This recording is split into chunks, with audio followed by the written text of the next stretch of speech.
Ne servez pas Dieu pour des intérêts. Servez Dieu pour Dieu. Servez Dieu pour Dieu. Même si Dieu ne bénit pas, aimez Dieu.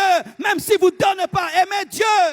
Ne recherchez pas toujours à obtenir de lui des choses. Les apôtres l'ont servi. Qu'est-ce qu'ils ont eu? Des maisons. Ils sont devenus millionnaires. Les apôtres ont servi Jésus. Ils sont morts. Et la plupart sont morts pauvres. Mais ils étaient heureux d'avoir servi Dieu. La plupart des temps, l'homme moderne veut faire de Dieu un distributeur automatique de billets. Il y a un temps où tu pries, Dieu t'exauce. Mais des fois, il te donne que sa présence et ça doit te suffire.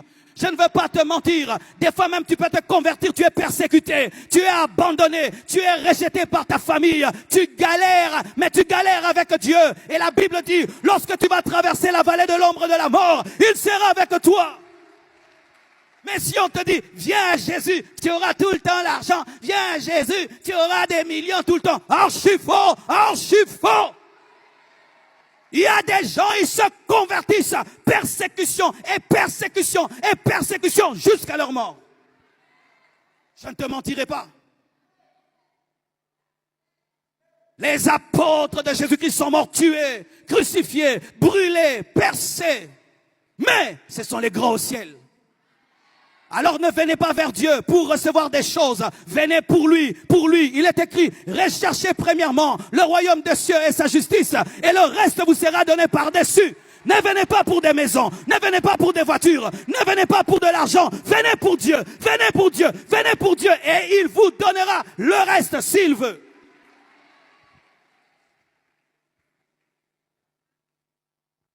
J'ai donné ma vie à Jésus à l'âge de 15 ans. Et je vous assure, j'ai vécu des choses. J'ai manqué où habiter. J'ai manqué quoi manger. J'ai manqué où des fois me laver. Mais ça ne me dérangeait pas. J'étais sûr que j'étais sauvé. Et si je mourais, j'allais au ciel. Je savais que j'étais un prince dans cette pauvreté. Car ce n'est pas la richesse qui m'enrichit. C'est ce qui est en moi qui m'enrichit. C'est ce qui est en moi qui m'enrichit. Je ne suis pas venu à lui pour avoir des maisons et des voitures, ni pour être célèbre, ni pour être connu. Je suis allé vers lui pour lui. Et si lui, il a décidé de me donner de l'argent, il a décidé de m'élever, ça c'est lui. Mais je ne suis pas venu vers lui pour être connu, ni pour être célèbre. Ça, ce sont seulement les conséquences de sa grâce. Mais qui me donne cela ou pas, il me suffit. Jésus me suffit. Qu'il te donne des enfants ou pas dans ton mariage, il te suffit. Arrêtez ces choses où quand tu n'as pas d'enfant dans ton mariage, tu es triste comme tout, comme si Jésus-Christ était mort.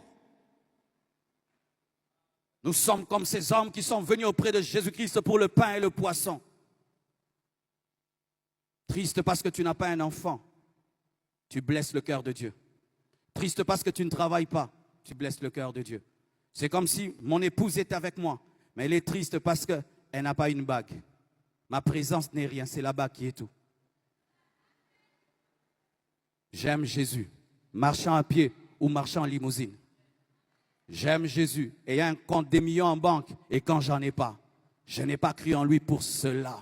Je suis venu à lui pour aller au ciel, pour aller au ciel. Et lorsque vous vous mettez en ordre avec Dieu, mais que vous venez à lui pour les choses de ce monde et quand ça tarde, vous allez abandonner. Car il peut te briser, te façonner pendant 10 ans, 15 ans. Mais quand tu viens vers lui pour ça et ça ne vient pas directement, tu abandonnes la foi. Tu dis que Dieu était infidèle. Il ne t'avait pas promis ça. Il a dit, venez à moi, vous aurez de l'argent. Il a dit, venez à moi, je ferai de vous des pêcheurs d'hommes. Et si lorsque tu pêches les hommes, il veut te donner des millions pour les pêcher, il te donnera. Mais si c'est ça ton but, un jour, tu auras une crise dans ta spiritualité lorsqu'il y aura contradiction entre tes attentes et ta réalité. J'ai prêché dans ma vie. Tu finis de prêcher, tu descends et tu n'as pas quoi manger. Tu finis un jeûne, tu n'as pas quoi manger. Mais je suis heureux, j'ai le Saint-Esprit. Aujourd'hui, je peux refuser de manger. Je peux dire, ah, j'ai trop mangé, oh, j'ai trop mangé. Mais ce n'était pas mon but. Mon but, c'est lui et lui seul. Imagine que quelqu'un recherche ton amitié, rien que pour ton argent. Tu seras heureux? Je vais être ton ami. Pourquoi? Donne-moi. Je vais te donne-moi. Donne-moi. Salut, salut, tu es beau, hein, tu es beau. Donne-moi. Oh, tu es formidable. Donne-moi. Oh, tu es bien. Donne-moi. Mais c'est ce que nous sommes souvent. Jésus donne, donne, donne, donne, donne. Jésus donne, Jésus donne, donne, donne, Jésus donne, donne. Ah, tu as refusé de me donner, je ne te parle plus. C'est comme ça que tu ne vas plus à l'église. Pourquoi tu ne vas plus à l'église? Pourquoi? Ta bénédiction tarde, hein? C'est pourquoi? Tu ne te maries pas, hein? C'est pourquoi? Donc tu aimes un mari plus que le mari Jésus. N'attends pas subir des conséquences pour te repentir, car certaines conséquences laissent des traces.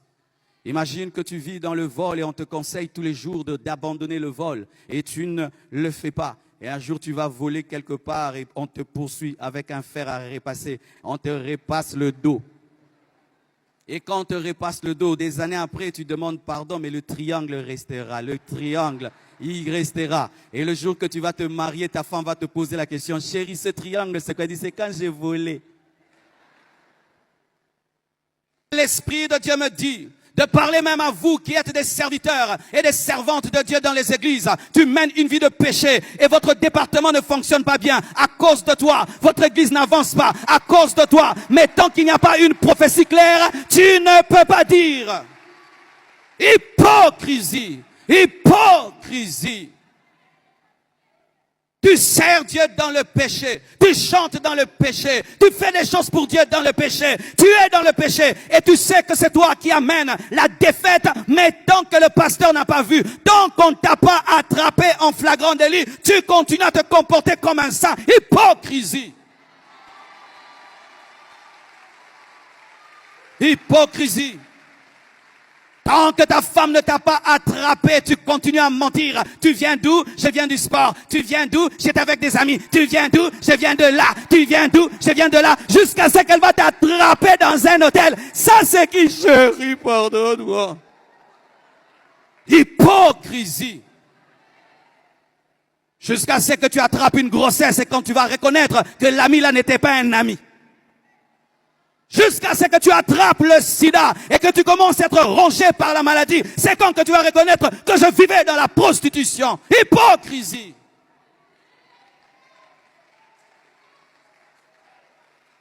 Si on ne t'attrape pas, si on ne te désigne pas, toujours tu t'échappes. Champions en mensonge, ils s'échappent toujours. Ils sont comme des chats qui retombent toujours sur leurs pattes. Professionnel à t'échapper. Tu sais t'échapper. Tu peux mentir à quelqu'un le regardant droit dans les yeux. Ce n'était pas moi. Jusqu'à ce qu'on t'attrape. Et quand on t'attrape, c'est quand tu reconnais. Tu ne reconnais pas parce que tu aimes Dieu. Tu ne reconnais pas parce que tu as une conscience sensible. Tu reconnais parce que tu es obligé. Des fausses repentances. Il arrive deux fois dans l'église, on peut venir là et on dit, répentez-vous, intercesseurs, mettez-vous en ordre avec Dieu. Dieu t'a vu, mais il parle en général. Mais tant qu'on ne cite pas ton nom, tu continues à te cacher parmi les saints. Fais très attention, tu risques de mourir frappé par Dieu comme à Caen, parce que toi tu veux qu'on te précise. Sortez de l'hypocrisie.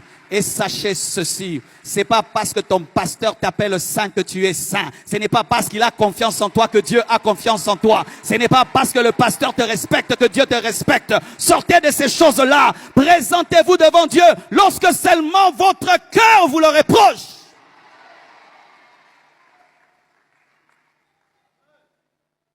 Tu trompes ton mari, mais il ne le sait pas, tellement qu'il a confiance en toi. Tu sors et tu reviens. Et quand il te pose des questions, tu le maîtrises tellement, tu le contrôles tellement que tu sais quoi lui dire et personne ne t'attrape. Jusqu'à ce qu'il aura une vision claire de là où tu viens. Et une jalousie peut l'attraper et il te tue. Oui, faites attention à l'hypocrisie. L'homme qui est là, qui est-il? Derrière ce masque de sainteté que je vois, qui est l'homme caché derrière ce masque de sainteté? Qui est cette femme réelle qui est cachée derrière ce masque de spiritualité? Car il est possible de parler en d'autres langues et d'être dans l'impudicité. Il est possible de parler en d'autres langues et d'être orgueilleux. Il est possible de parler en d'autres langues et de se retrouver dans des compromissions. Qui est l'homme véritable qui est là? Apprenez toujours à jeter vos masques. Avant même qu'on vous attrape et vous présentez devant Dieu tel que vous êtes.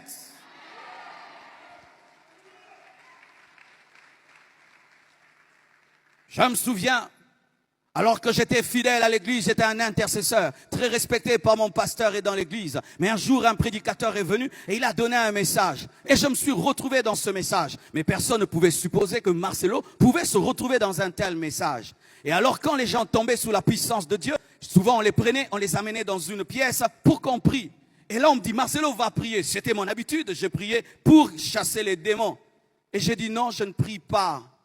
Pourquoi? Je suis concerné. Alléluia. Lorsque tu es infecté, ne va pas vers l'infecté, tu seras davantage infecté. Et sortez des faux semblants, quittez les faux semblants. Alléluia. Quand tu es concerné, viens devant même si tu es appelé star. Alléluia. Quand tu es concerné, viens devant même si tu es appelé serviteur de Dieu. Tu n'as que faire de l'honneur des hommes et de la gloire des hommes. Ce qui est important, c'est ton intimité et ta communion avec Dieu. C'est ce qui est important.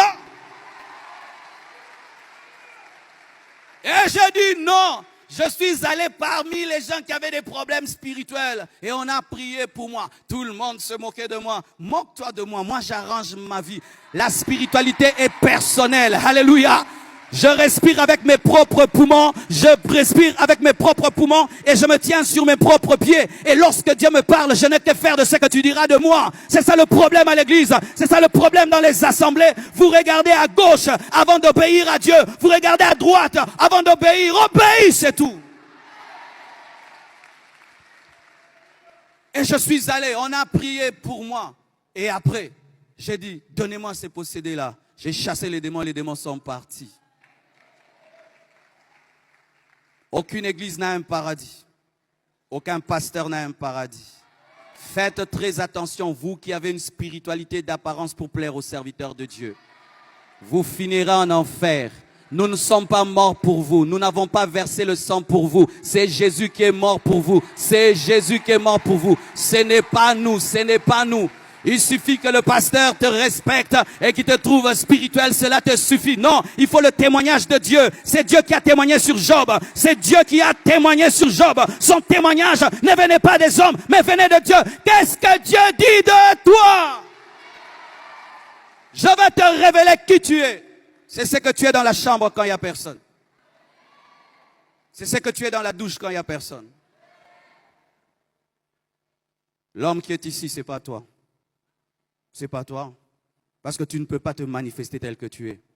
Le vrai toi, c'est quand il n'y a personne. Que tu es seul dans ta chambre, que tu es seul dans ta douche, seul dans ta voiture, seul. Il n'y a pas ta femme, il n'y a pas ton mari, il n'y a pas tes enfants, il n'y a pas ton père, il n'y a pas ta mère, il n'y a pas le pasteur, il n'y a pas l'église. Tu es seul. Qui es-tu? C'est ça toi. Alors si l'homme qui est ici est faux, que le vrai lui se manifeste. Et si le vrai lui doit se repentir, répands-toi mon frère. Même si dans votre église tu es prédicateur. J'aimerais dire ceci. Akan était de la tribu de Juda. Vous connaissez la tribu de Juda? C'est la tribu qui engendre les rois. Mais malgré qu'il était de la tribu de Juda, il n'était pas en ordre avec Dieu qui était le Dieu des rois. Même quand tu es un serviteur de Dieu, fais très attention. Il est possible de se tenir ici et de dire des choses au peuple de Dieu, mais toi-même tu ne les vis pas. C'est pourquoi, sachez ceci, vous qui servez Dieu, faites très attention, car il est possible de présenter le chemin sans être dans le chemin. Il est possible de présenter Christ sans l'avoir. C'est pourquoi notre salut ne provient pas du fait que vous dites que nous sommes serviteurs de Dieu. C'est Dieu qui le dit. Alléluia. Alléluia. C'est pourquoi sachez que la communion avec le Dieu que tu sers est plus importante que le service. Beaucoup de gens aiment servir Dieu, mais ne veulent pas se mettre en ordre avec Dieu. Non, ne te précipite pas à servir Dieu, mais sois en ordre avec Dieu. Amen. Hein? Il y a des gens, ils veulent servir Dieu. Je veux servir Dieu, je veux servir Dieu. Tu es comme Marthe qui aime préparer pour Jésus, être à la cuisine de Jésus, mais sans écouter la parole de Jésus. N'attends pas qu'on t'attrape pour te repentir. Répands-toi avant qu'on t'attrape.